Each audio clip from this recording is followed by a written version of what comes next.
Hi, I have no idea how to go about this. I don't know how to start this video, so hi.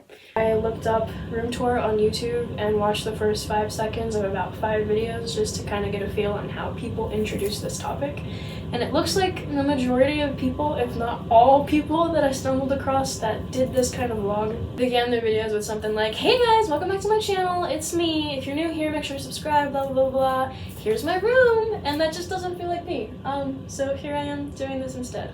I start college in August, and these walls have become my sanctuary, and I want to capture it as it is, you know, while everything's still here. Also, just in case you're curious, since we're unearthing all of my secrets right now, you can kind of see my filming setup in the background. I don't own a camera, and this might be a deal breaker for some of you guys, but I'm actually an iPad baby. So, I do record on an iPad. I like treating my room as if it was a scrapbook and surrounding myself with colors and images that make me happy. Some things I have up on my walls have been stolen offline and printed at the library, but most are from hangouts and trips and friends. I keep things that encourage me up on my desk just to have a positive reminder whenever I'm crafting. Each little guide that you see right here is from one of my friends or someone that is close to me. These flowers are from my grandmother's garden, and these flowers over here are all handmade by friends. And then I've got a bunch of trinkets I've collected that are special to me from all over the place. This is everything that I have stashed away, and I figured I'd show you my favorite items just to let you snoop. This is Sandman. I made him one day when I was sad to keep me occupied, and I love him very much. This is my sketchbook that I started a couple weeks ago. It doesn't have anything in it but a self-portrait so far. This is a handmade spiral-bound book. I binded it myself and did some patchwork on the spine, and all the little danglies are handmade too. This will be my journal for college. The artwork is Van Gogh's irises. I took this page from my very first diary in the back. It says, "I wish you the best," and it's very dear to me. This is art supplies that I used when I was a toddler, and I keep it here to remind me of her when I'm drawing. These are my CDs, both thrifted and from my father's collection. This is An Awesome Wave by Alt J, so recommended. Here's another handmade buddy that is yet to be named, that I made a while back. I stuffed him with rice so he stands a little bit funny. I also love him very much. He's just trying his best. This is my bug collection. I'm gonna show you some of my favorites. I got this monarch outside of the school before a band trip. She's my good luck charm. This firefly was gifted to me by a friend a couple years back as a birthday gift. This lady was a stroll to get, oh my god, I picked her up during summer school. This cicada is from a walk in early August last year, I want to say. And this Luna moth my little brother found at my grandparents' and brought home for me a couple years back. I want to clarify that every bug that I keep died of natural causes. I'm not killing any of them, I just collect them because I think they're pretty, okay? I'm not weird. And then this right here is stationery that I use for pen paling from my grandma. Very special and very old. This down here is the bottom portion of my desk. Again, I will only be showing you things that I deem interesting or cool for the sake of time. This is my paint palette that I've had for like 8 years. It's been through everything under the sun. I didn't keep a journal my freshman year, but I did collect poetry and lyrics in this little notebook. This is also my sketchbook from freshman year.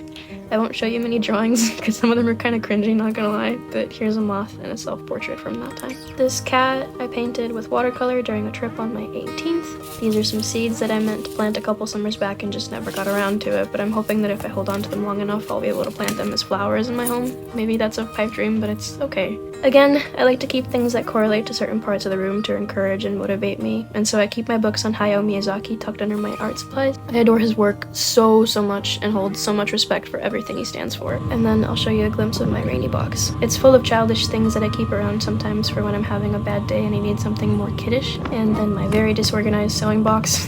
Oh, and I also forgot to show you, on the chair directly in front of my desk, I keep my grandfather's camera. It's maybe 2 decades old at the very least, and I'm so grateful that I get to use it now. This is my mini library. It's a mixture of every phase that I've been through. I've got everything from poetry to manga in here. I tried labeling the shelves and organizing them like a real library, but that didn't stick very long, so the labels are just there to be cool. On top of the shelf are more trinkets from friends and school, and above are just silly things that have been handed to me in passing that I've kept and tacked up. Underneath this mirror here, covered by a lovely skirt from Earthbound that one of my best friends bought me, is my memory box and a couple other things, which again I will be showing you for the sake of snooping. This is Brain Stew. It was an art project that I started with my best friend who you've seen around. This is a photo album that I thrifted, and it's supposed to be for pictures of high school. I painted this with my group. I've tucked anything of sentimental value from the last 4 years in this box. I didn't draw much during high school, but I'm hoping to fix that in the next coming years. Next to the memory corner are my shoes. I end up personalizing a pair per year and they become my outfit staple. And then hanging from my windows are reminders of summer for the winter. It's become kind of like a tradition since freshman year to make a sun catcher every August. And there's my collection of geodes and gemstones in the corner. The origami up here is from a friend, and the flowers are from, again, my grandmother, God bless her. Bright things that remind me of Mexico or home are also hung up here. I like to associate things that remind me of my childhood with rest, pictures of loved ones, bright art, children's book pages. On my bedside table I have my Bible, my guitar stuff, some trinkets, this amulet with baby me in it to remind myself who I live for, and a little container for my jewelry when I take it off before bed. Aside from what I have on my wrists right now. In the mornings I would do my makeup on the floor, so I have a little mirror with a sticky note to remind myself that I'm fine the way that I am, you know, for the mornings when it's a bit hard to look at yourself. Along pictures, again, of little me to remind myself who I'm talking to when I mean to myself. Next to my bed and under my nightstand are my go-to poetry and art books to start my day, as well as whatever I'm reading at the time. This corner I decked out with paintings and vinyl sleeves. The little cow on the surfboard was a gift from my little brother, and the surfboard itself is from my dad's youth. And there's my baby, my Fender. And then all these rugs down here are from my grandfather. This entire wall over here is from my antiques and everything from graduation. Up on the shelves are all my vintage things, mostly hand-me-downs, my treasures. I made this origami string a while back. I'm very proud of it. Underneath the antiques is my old tech, which I like to bedazzle with stickers, my DVD player and my CD player.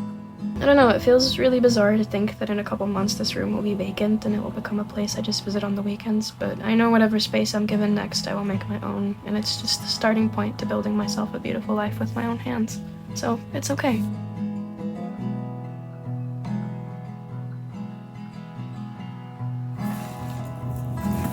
This is the box I'm excited about. You ready? Item number 1. It's much longer than I thought it would be. It's one of those hanging, you know, things. It's gorgeous. I have a great affinity towards butterflies and moths, and obviously, if you couldn't tell by my collection. And then we've got this. I'll sit closer for this one. This is the box. Lovely box.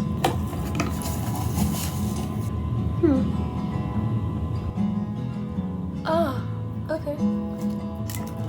Oh! You know what? I was about to say that I was a bit disappointed because the patterns on the box don't look the same as the patterns on the mug. But I'm also just stupid because the box literally says that it changes color when it's heated up. Okay, so I'm not as sad anymore. Never mind. Heck yeah, dude. Oh, they're lovely. The colors are so much more brighter than what they were listed as. You see this?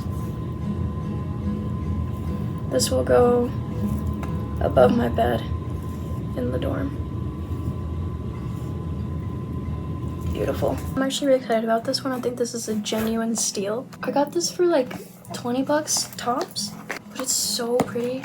It doesn't look like all that when it comes straight out of the box, but I swear whenever it's properly plugged in and everything, it's, oh my gosh. Actually, let's go test that out. Hold on. Ugh.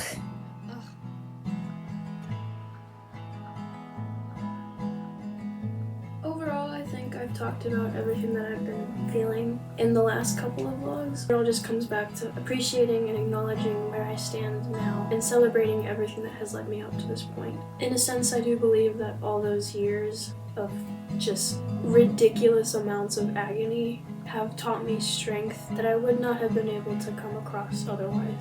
And I want to change. I want to keep changing. I'm so excited to learn new things. Yeah, it's gonna be stressful.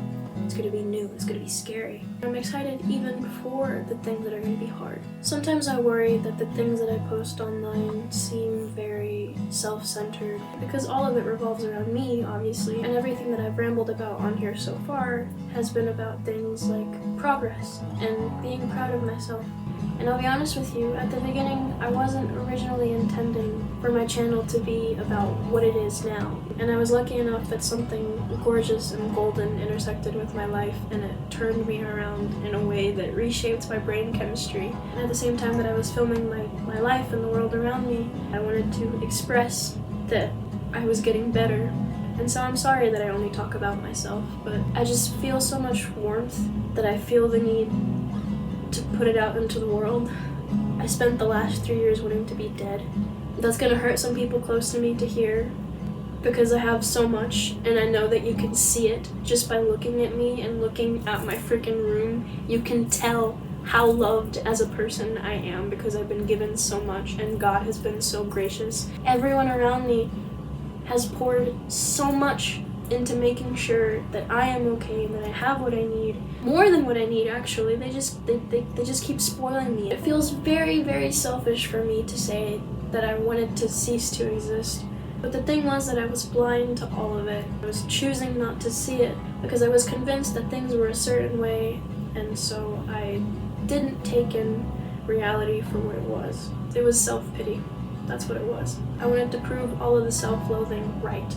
I wanted proof that I was unlovable and I was unworthy and that there was something wrong with me and that I should be punished, and so I chose to ignore all of the love that was so present, it was palpable everywhere around me.